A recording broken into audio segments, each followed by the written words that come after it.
This edition of the Ridley Report is brought to you by Freaking.com.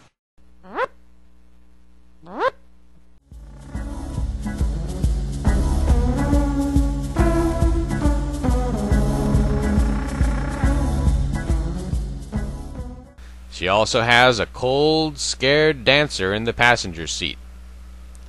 When the three of them arrive at Town Hall, she hands out a flag and begins making a sign. No victim, no crime. NHFree.com. The picket begins at 3:45, T plus 105. At 4:15 a.m., Marv approaches Town Hall and tries to park in a nearby private lot.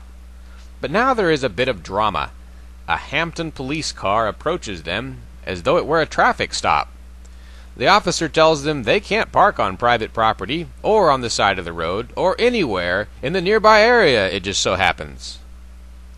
Vesna rushes over with her camera to record the interaction and is curtly ordered away. The order itself is more interesting than the conversation would have been. Meg rolls video from the passenger side of Marv and gently questions the officer. Are you interfering with us because we're in this lot, or because you don't like our point of view? On what basis are you expecting Jason to answer questions? If we can't park on private property or public, what does that leave us? What's your name and badge number? Who's your supervisor? By the time the exasperated officer leaves the driver's side, activists have determined that they will have to get Marv away from the scene. All but Meg will exit Marv and join the picket. Meg will simply drive outside city limits to find Marv some peace. They grab what flags and signs they can, plus sign-making gear, walkie-talkies and cameras. By 4:30 a.m., before the jailed employees have left Town Hall, the full instant picket is underway. It's not as big as the one you see here.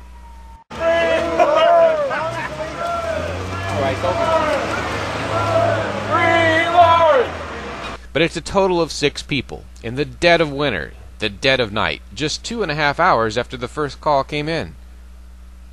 As vehicles leave Town Hall with detainees inside, all of the arrested get a chance to see the men and women protesting their incarceration.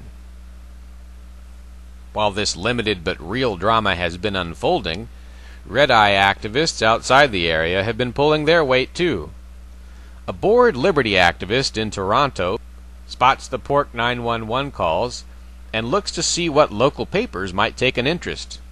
At 4 a.m. he calls the Portsmouth Herald news tip line and gets a live voice, informing the person on duty of the raid and the presence of picketers at Town Hall.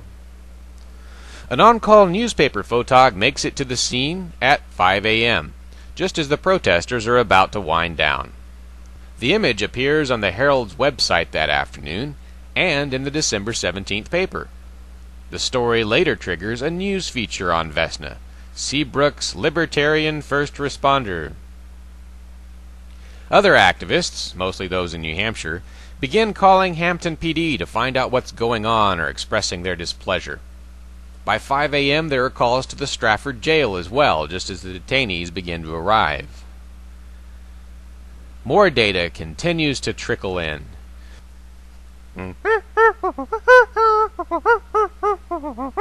that was just to get your attention. Anyway, what's the rest of the story here? The raid was multi-jurisdictional, it turns out, a mix of local and state cops.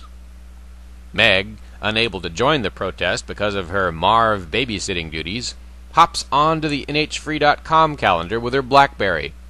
She schedules a tentative protest at the Hampton area courthouse for that afternoon. She then announces the same to Porcupine 411.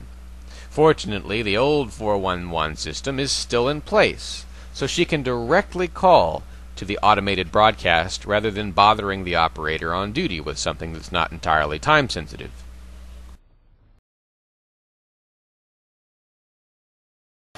Keene, New Hampshire, the capital of libertarian civil disobedience. The folks over at Freaking.com believe this is the place you should be. Gratuitas boobies.